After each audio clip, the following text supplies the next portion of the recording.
I am chatting today with Pam Eaton and Kayla McNeil, who are some of my Novelio test users. They have been testing Novelio's newest tool in our portfolio, our arsenal, which is Story Sync.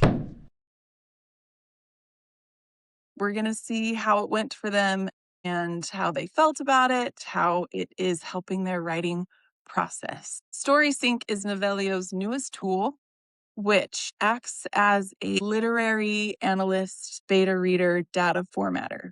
So it is not at all generative creative AI that's helping you write a story or plot a story or change your story with its own ideas and creativity. That is not what StorySync is, but it does read your manuscript and then fill out character profiles and world building details and scene sheets and plotting structures from your manuscript.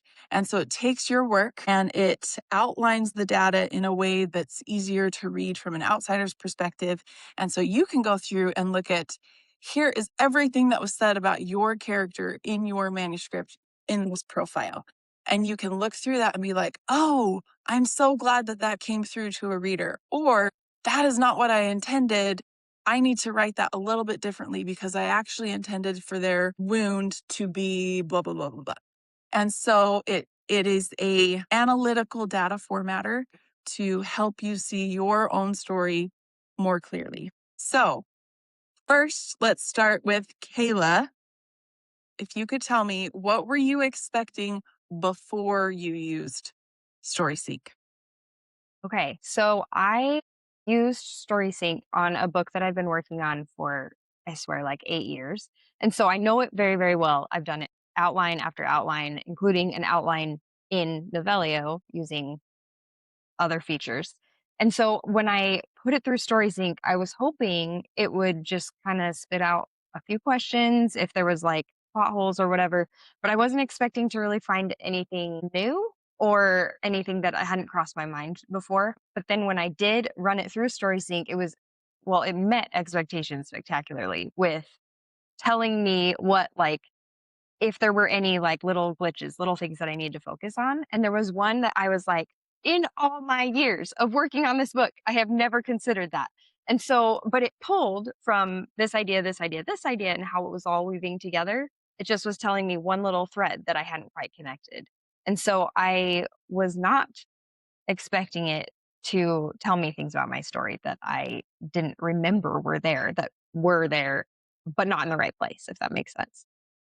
So it wasn't that it gave you ideas on like, here's what you should do to fix your book. It just outlined what was in your story. And when you saw it put into that database of all this data about your story, it made you think that you wanted to change something.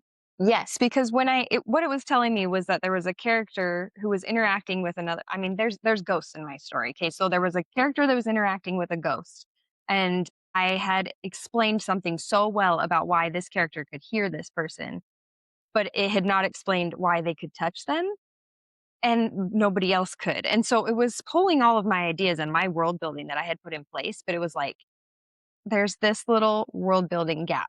It didn't tell me how to fix it. It just told me, here it is. So then I was like, okay, as an author, I need to go in there and put that in there, use my brain, fix the hole. So did you feel like StorySync in any way replaced your own creativity?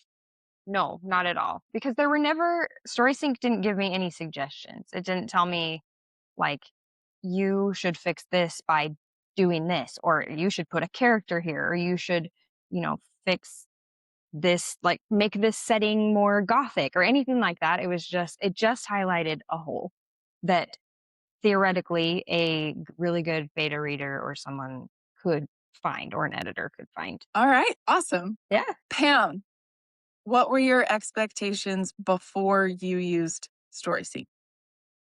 Probably pretty high. Well, because, like, I've gotten to hear about it, and so, like, I've been excited. I got to see, like, the beginnings of when you started working on it, and so they were kinda high, but at the same time, I had no idea what was gonna come, but I was pleasantly surprised. I don't know if that answers your question, but Can It can I does. add can I add that I was really, I had like high expectations because I know the concept designers, but I had lower expectations because I just didn't expect something to be able to do all the things that it was able to do, to be able to organize in such an organic way that could really like explain my ideas back to me in a way that like I invented this, but I'm still gaining from it. I was so impressed. No, it exceeded my expectations. Like the first night, the first test that I did, um, and when I ran it through and I saw the results come back so fast and so detailed, I freaked out. I know I sent you guys a Marco Polo,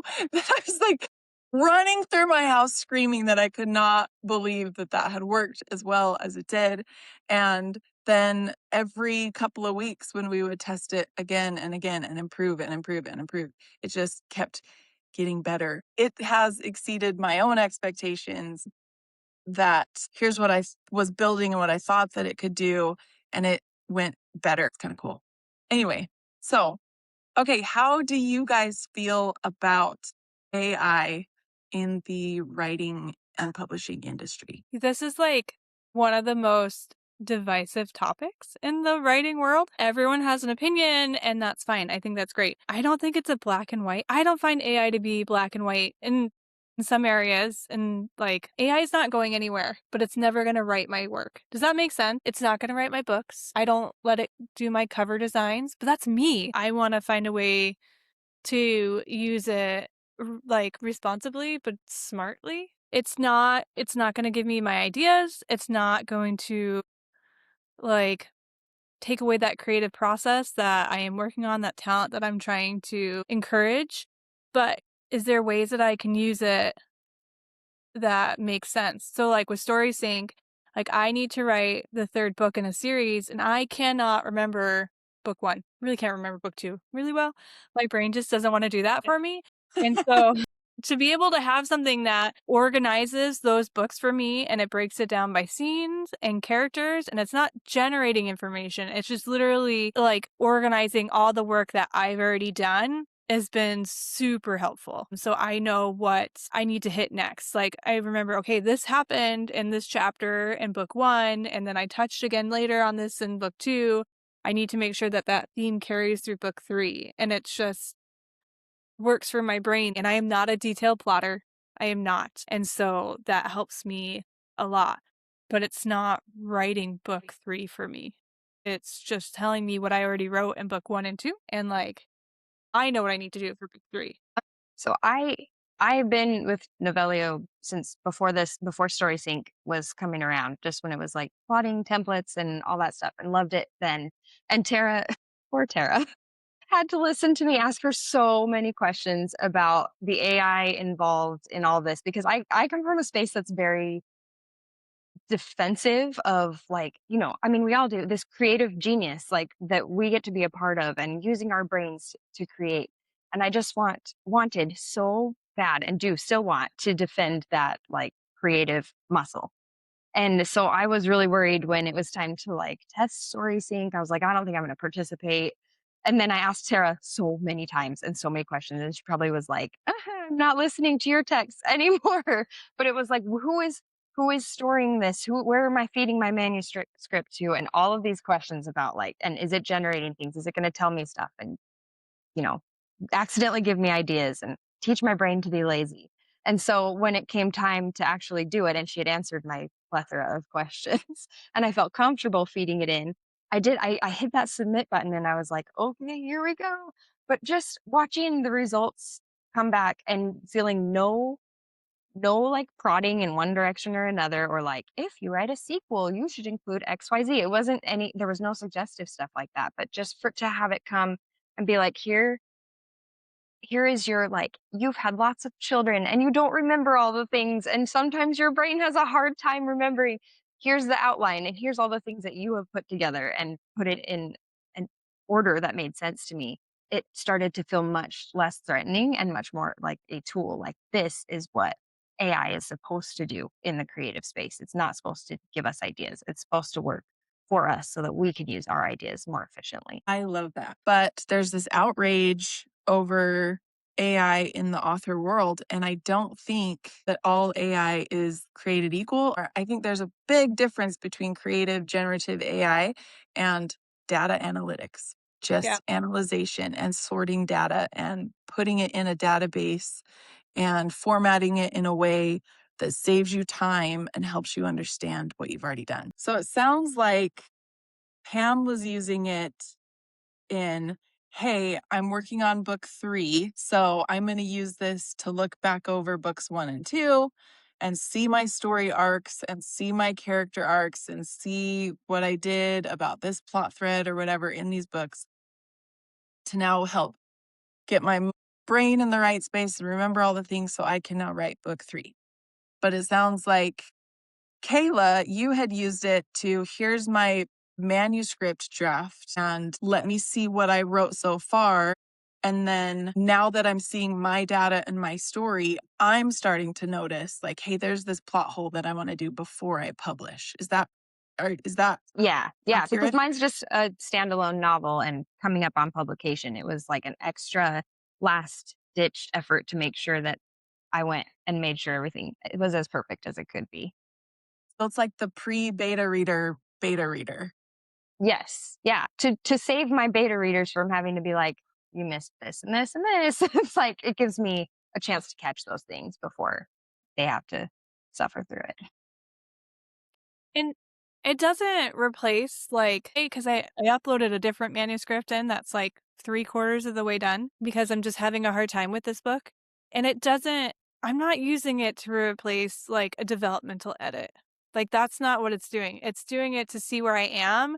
And also like we've had this conversation before of the fact that I want to produce the best quality work. And so then when I do give it to my editor, it's already like really good and she can make it shine even more instead of just being like, okay, and it gets to really good. It's just a way to polish stuff out before I send it off. That's what I feel like. I feel like it's either refreshing your memory so sequels in a series can reflect better what you wrote before. And you're already like, oh, yeah, that is the really cool character arc that I wrote in my story. And I'm building off that character arc. And I see their little arc in the first book and their little arc in the second book. And now I can plan a stellar, rad character arc for that third and final book. So I feel like it helps with that. And I feel like before you're publishing, like before you send it to beta readers, it's like, okay, let's do a polish. Let's see if there's a plot thread that I can catch when I'm reviewing my data so that my developmental editors can focus on the really good stuff, the really deep, big stuff, because I already polished it, you know? So I feel like it helps in a lot of ways. And like little detail ways too. When you use a character like only once or twice in that book, especially in a series, and you can't remember their name or you forget about them and they have to come back in the next book, or the color of someone's eyes or hair, those little details that they don't seem important, but they are. So it is consistent throughout your work. And Yeah. And we just forget sometimes. Yeah, and instead of, like, scrolling through your manuscript, or, like, looking for a detail, it is right there, and it is almost over detailed. Like, I have noticed the Story Sync results give way more details than I ever would have thought I needed to put in my story bible, but it pays off in the future when you're, like, searching for something random. Or I did notice it said their eye color is green, but in chapter 3, it's also mentioned to be blue, and I was like, "Oh, snap." Like, I need to fix that because that is not what I intended. So it really is just telling you exactly what you put in your manuscript, and then you get to look over it and see how to polish or what to remember. Now, I have talked about how StorySync is not generative in creativity, that it is data analytics. However, there is an option that you can opt in for to give you images for all of your character profiles or your locations or things like that. These are not images for character art, for marketing, or for book covers. It's literally just visuals to help you organize in your portfolio so it's easier to click on stuff. And it's totally optional.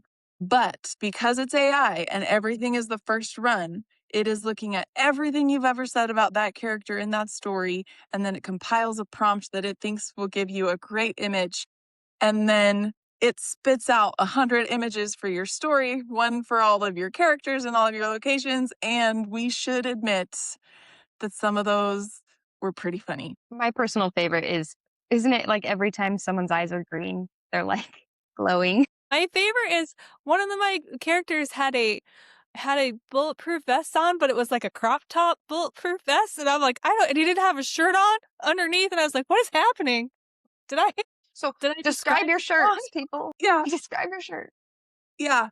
I mean, Hinged. the fact that StorySync can read a whole manuscript and then do its best on one pass to make that many images, you can see where it comes from and it kind of makes you laugh. But yes, there are images to help you stay organized and click on things in your profile, but it is in no way taking a job from a cover designer or a character artist. Do you think StorySync is beneficial to writers in any stage of the publishing process once they have a manuscript to submit?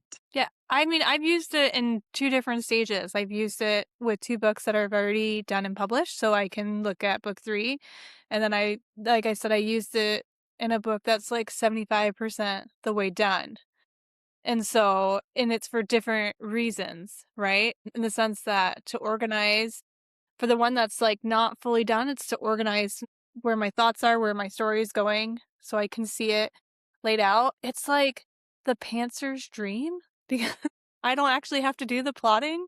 A computer just like showed me what I already wrote. And then for the books that are already done and published, it's allowing me to like fact check myself what I have already written. So as I'm like doing the next book, that everything is going to make sense. And I also wonder too if that's something I like, say I used a different editor for this 3rd book, if I could send that to my editor. I don't know if that's I don't know if I'm jumping the gun on Like that. send Novelio portfolio to your editor? Yeah, like, so they could see, so they could do a quick run through because they're not gonna have I don't know. Just in lieu of Well, like a I synopsis of the other books, kind of. like the previous books, like send them Yeah. synopses from, oh, that is a good idea. I was talking with an editor at Storymakers Conference about, like, I showed her Story Sync and then asked her, what would you want as an editor if your writer, if your author could hand you something, would that be helpful? And so she gave me some great ideas on something that could be like a downloaded thing to hand to an editor. So we are going to be working on that. She also said it would be great if it could be, here's a list of all your characters and how you described their voice and how you pronounce their names in there. And then you submit that for audiobook pre-production, which I thought was a really great idea. So we're going to be working on that too. I will say, in regards to your last question, I think that for me as a very like neurotic perfectionist writer, I think it would be really good. StorySync is great, like before betas, before developmental editor, before like I have all, all these editors lined up at any stage. I'm going to come back feeling like, okay, you gave me suggestions and I fixed it now, but now I need more edits, And so I think being able to have this thing that you can submit it to and be like, hey, did I fix it without having to do, 7 developmental edits. I think that would be super useful at any of those stages. Like a super time saver. Okay, can we talk about the plot foundations page where it kind of sums up your story arc and your character arc and your events all together? And then at the end, it's the lingering reader curiosities and possible plot thread holes or friction points. Was that helpful to you? Yeah, also, jokingly, and, like, we've talked about this, I'm like, "It makes it sound like I know what I'm doing." So it's like, yeah, because it's not telling me what to fix, right? It's not telling me what to do or what to change. And some of it, because like I have a manuscript that I put in there and that has lead ups for the next book in the series. And it questioned that. And I was like, good, that they're wondering if this is going to happen in the next book. And so that was really nice to see that some of the work I put in for the foundation for book 2 is showing in book 1 enough that a computer can pick that up. So that's hopeful for me that a reader as well will be able to pick that up. All right. Thank you guys so much for joining me and discussing Story Sync, and we will catch you another time. Thank you.